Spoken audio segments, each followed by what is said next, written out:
Since you know boxing so well, tell me what you will do if a jab is too long and it continues to hit you in the face. What is the actual next step when you cannot stop it? That's the question. And that's what's going to lead us into the conversation of the biggest fight happening over the course over the next few days, which is Canelo Alvarez versus Berlanga. So, what we wanted to do is kind of dive into a couple of things that we're going to talk about. First, I have so many boxing aficionados out there in the audience, but here's what we do. We want to make sure that everybody has the necessary equipment to answer questions like that, especially if you're inside of the ring or if you're standing on the outside of the ring in the corner and it's happening to your fighter. We're going to discuss what exactly do you need to do, pros and cons, and how this will impact the fight that we're about to watch over this weekend. But having this being said, a couple of things that I'm excited about sharing with all of you guys today. So make sure you take 1 second and let me know in the comment boxes exactly where it is that you're watching from. Because my name is Eric A. Bradley. For those of you who have never watched this show, boy, you're late to the dance. This is the Fight Show, and this is where we break the fight world down round by round.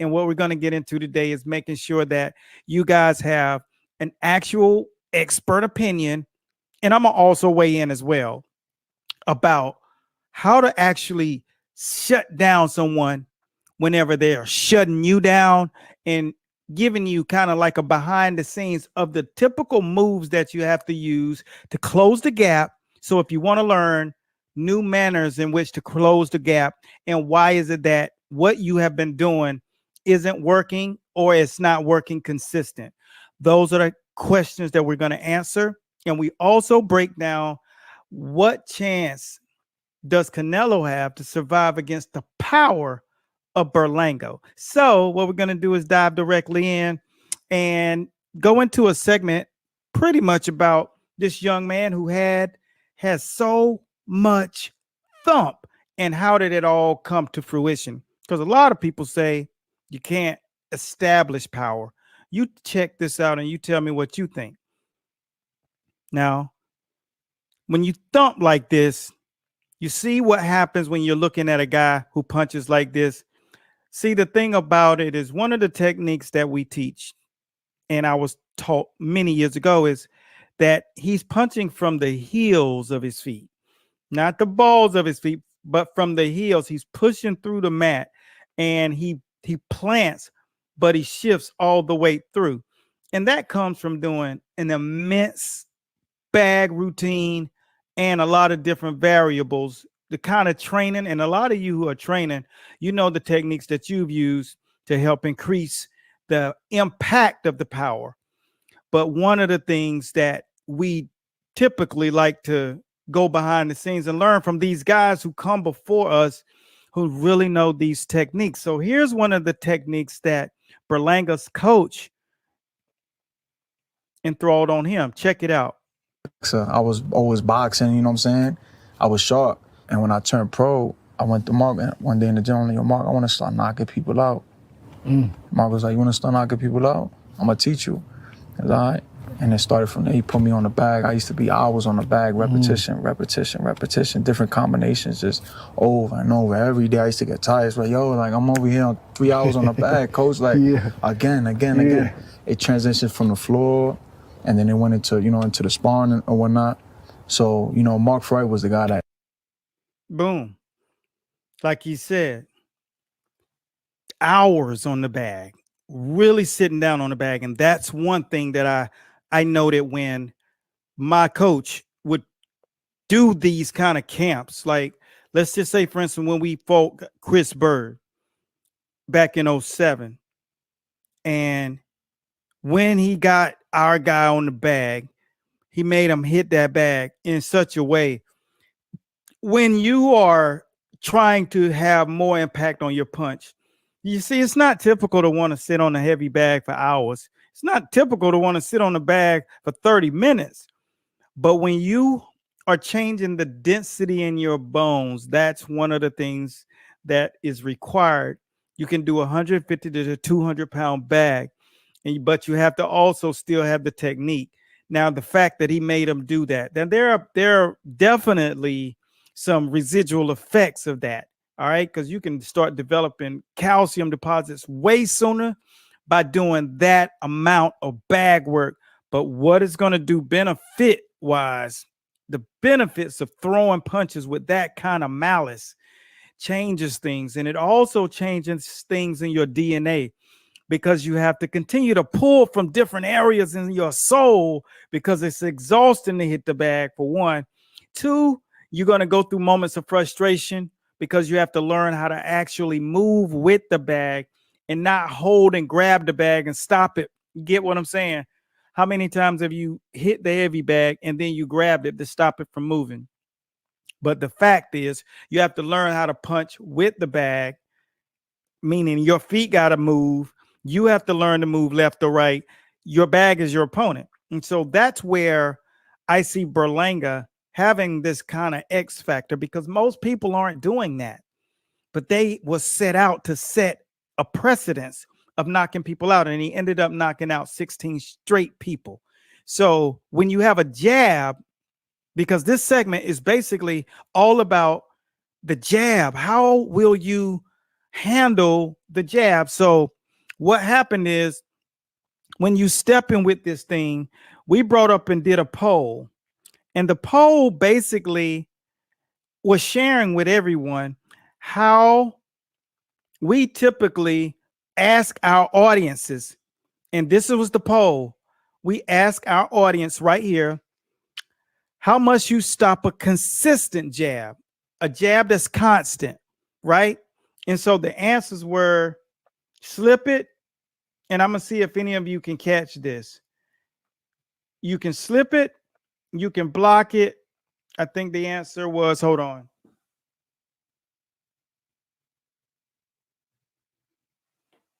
It was backpedal. So the second answer was backpedal. The other answer was weave. Okay. So you can slip it, you can backpedal, you can block it, or you can weave. All right. Obviously, the mass number of the people who said this said slip, right? And so what we do is we try to find out what you think. What is your actual boxing IQ? You see, there's an operative word in the question. And this is where most people don't understand about boxing. Like, boxing is textbook. There are rules and laws to all boxing.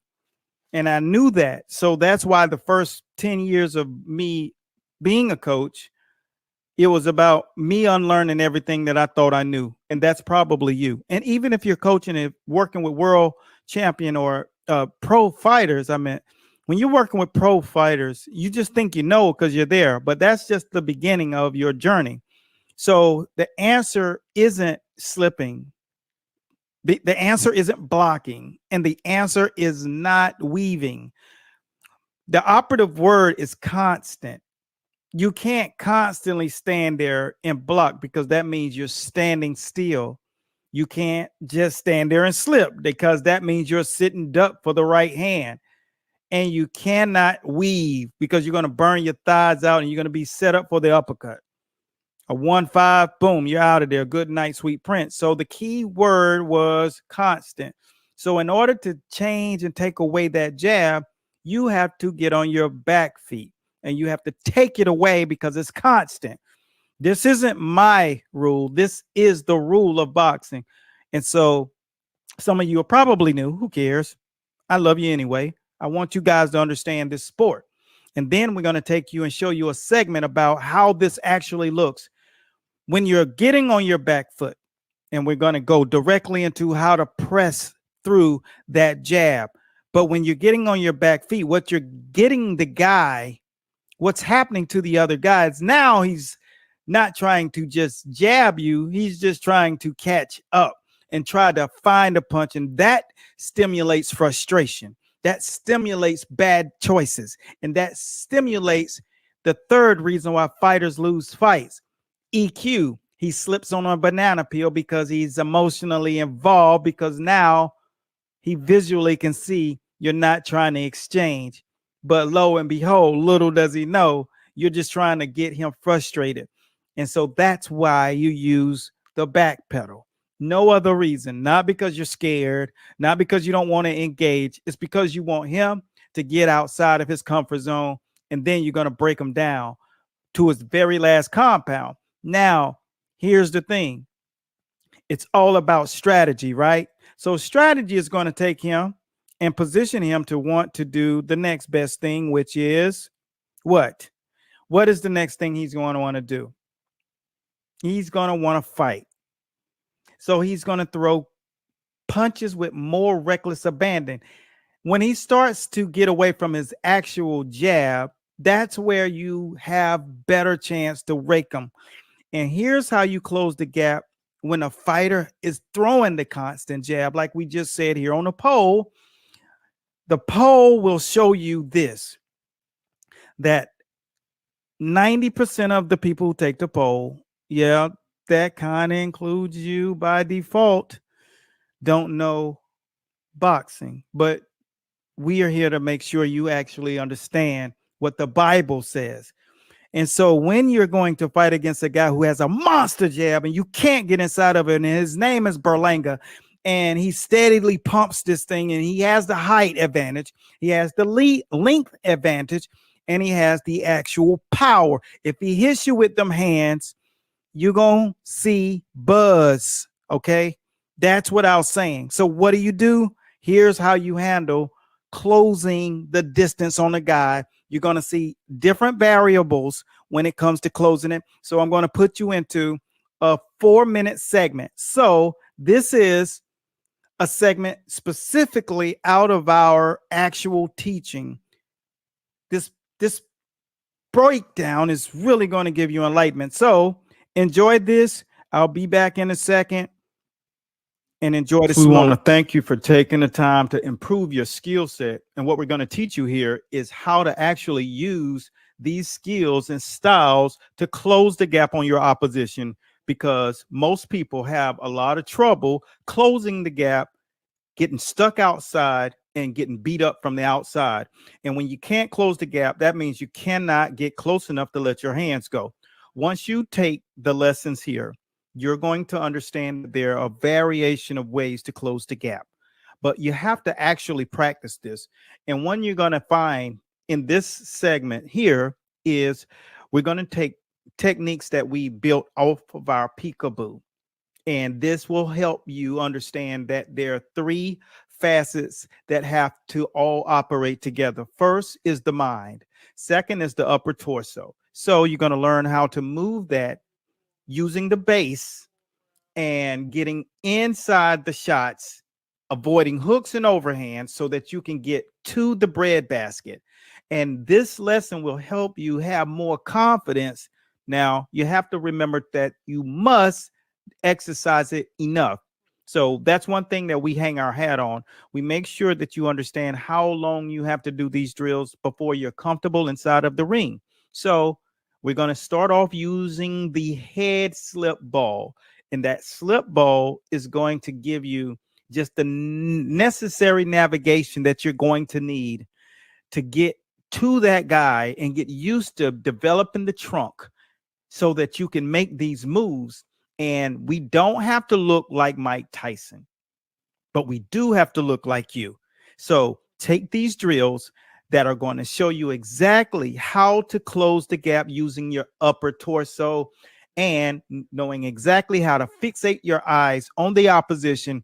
There's a bevy of drills that we're going to give you guys, and this is our gift to you, because one thing's for sure, the more you know and understand how to do it, the more likely you are to actually become a real student of the game and execute the sport of boxing like it should be. So take this first segment, dive in, digest it, and then we're going to skip directly into another section of closing the gap. Work time.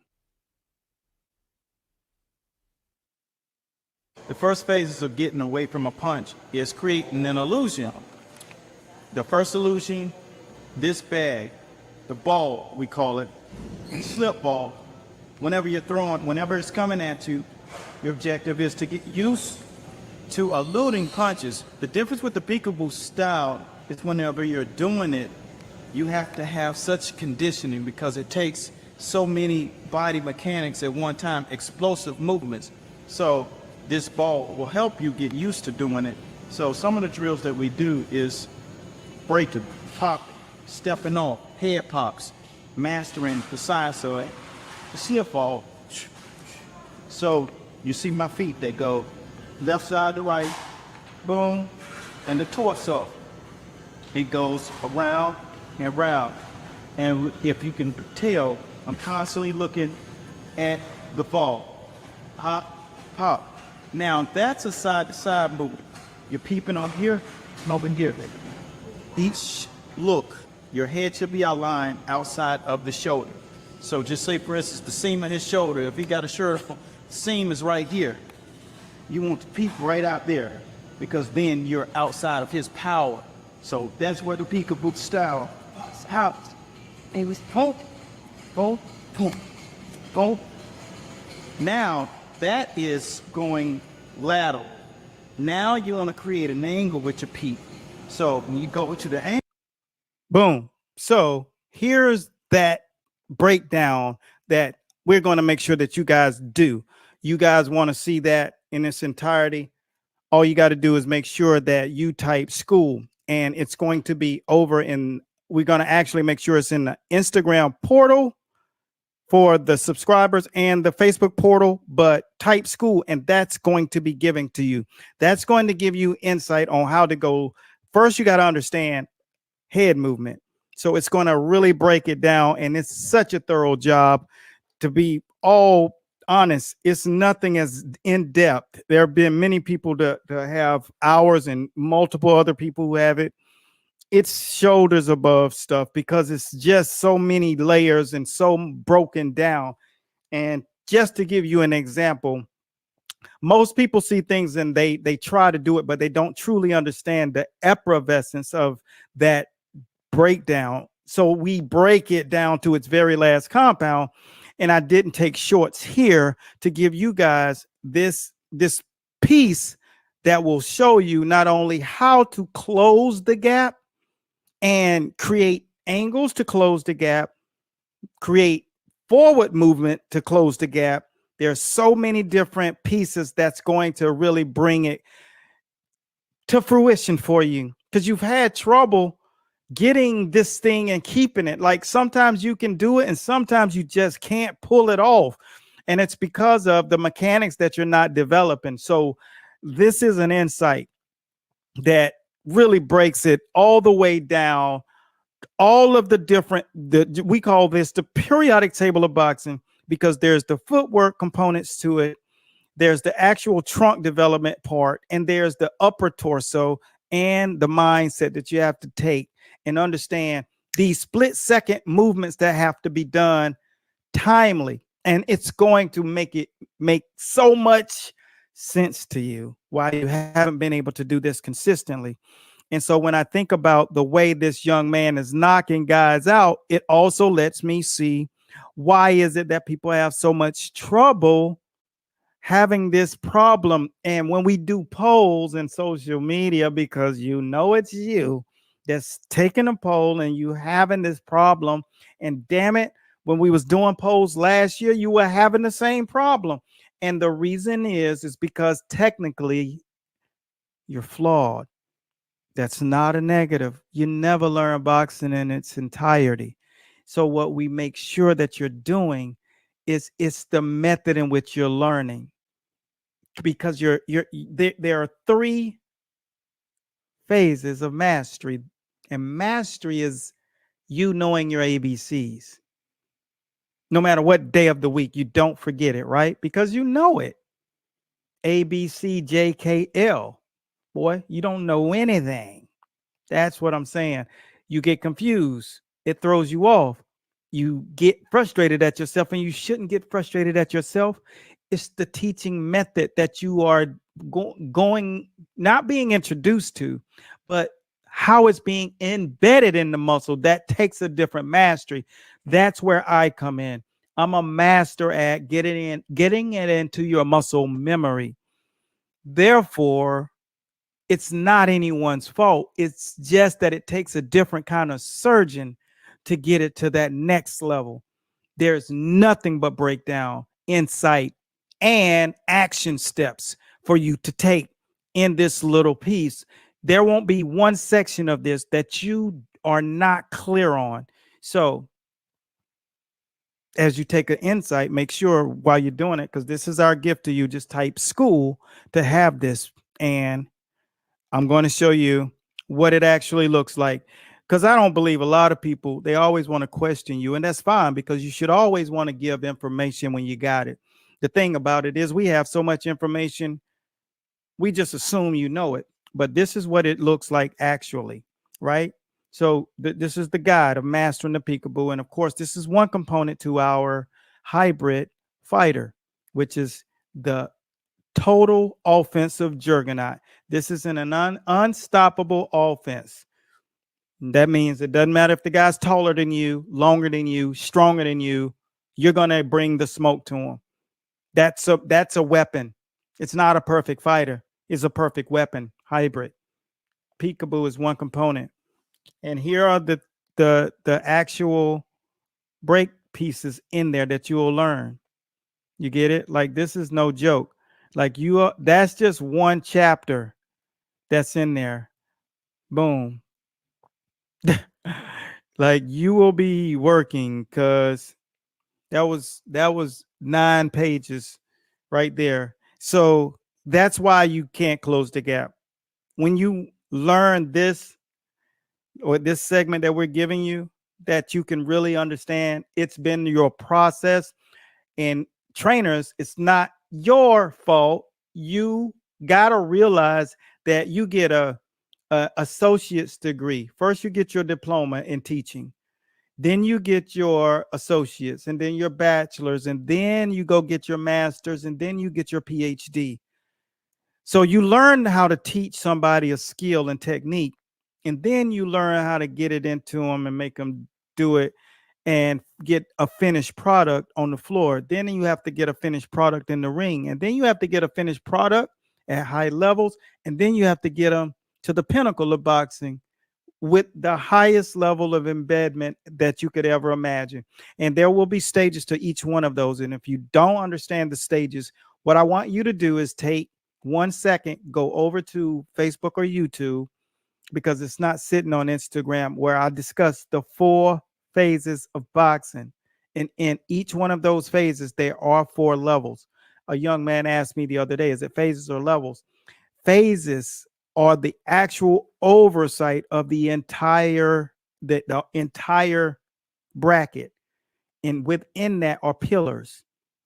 Okay, so there are chapters, and then there are pages in the chapter. Okay, so each book has chapters. So the phase is the chapter. It's all of that one level.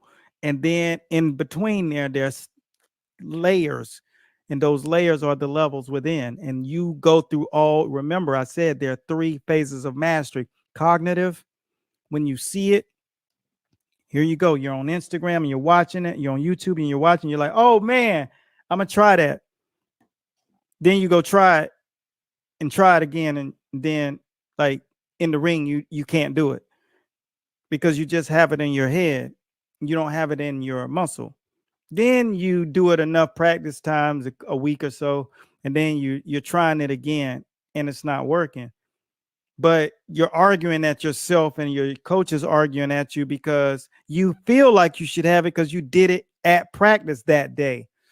And then you're mad because it's emotional, because in your brain you feel like you got it, but in your muscle's eating a sandwich. It's not thinking about that skill because it's not programmed, because you have to embed those skills. How long you got? I tell you exactly what it takes for a skill to be embedded into your muscle. All right. It's in the program. So when you download that onto your phone or your computer or whatever, what I want you to do is look at what it tells you. I say it at least once a week up here. How many hours must you embed that thing? because the last phase is mastery. Physical mastery is when you can do it in your sleep. You do it so much that you can't get it wrong.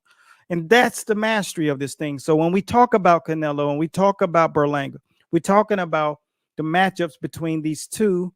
It's going to be a lot different than what people think it's going to be. There's a lot of components there that people don't equate. They just assume, or they take the lazy route and they don't really look at what they're seeing. But there's always going to be a surprise where you don't quite understand what this thing really is, what you're watching. Okay, so boxing skills, someone who's maniacal, someone who's done something to a point that they've developed a skill, they've developed a talent. They've done it so much. You remember what we say, you don't do it till you get it right. You do it till you can't get it wrong. And that's what you're not doing.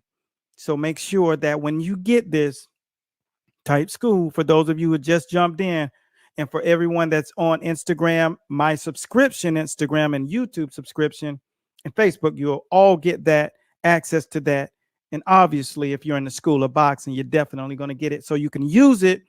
And I want all of you guys to join in. And when I put the poll up next time, what I want to see is that I know what to do when that guy throws a jab at me and he has a great right hand and he wants to take my head off, but I'm in his stomach by then. That's what I want to hear the next time when I start posting these polls. So if you haven't taken part in our polls, I think you need to go over to our Instagram and start taking part in our polls. And we also have an area in the broadcast. It's called the Winner's Circle because it's only for winners. The Winner's Circle broadcast, and it's absolutely free. And what we do is just give you free game every single day. Not a whole lot of times. We just make sure we cover you early. And we make sure we send you off with a good peace sign every single day, the exact same way. And that's what we're going to be looking at moving forward. So if you guys want to learn how to close the distance a multitude of ways, using your legs and using your mind, then type school. And then guess what? I'm going to see you on Saturday night at the fight. For those of you who've never touched base with us before, welcome to Master Boxing. My name is once again Eric A. Bradley, coach, that is, and we teach boxing. So long. Are you ready to embark on a journey that could transform your passion for boxing into a professional powerhouse? Imagine stepping into a world where your love for the sport isn't just a hobby but a thriving career. Ready to make that leap? Welcome to the School of Boxing, TSOB, where we mold trainers into champions. Let's dive into some of our most inspiring success stories, starting with B-Boss. B-Boss came to us with a simple dream. He just wanted to fight. He had the raw talent, but lacked the direction and training to channel it effectively. Fast forward a few years, and B-Boss isn't just a boxer. He's the most noticed trainer in Thailand with an impressive 8-1 pro fight record. His journey from a novice to a pro trainer is nothing short of remarkable. This is what happens when you join TSOB and start your journey to becoming a top-tier boxing trainer. Start grooming champions in the training business. Type school. Don't miss this opportunity to transform your passion into a thriving career. Catch you in the ring. Your journey to becoming a professional boxing trainer starts now. Let's make history together.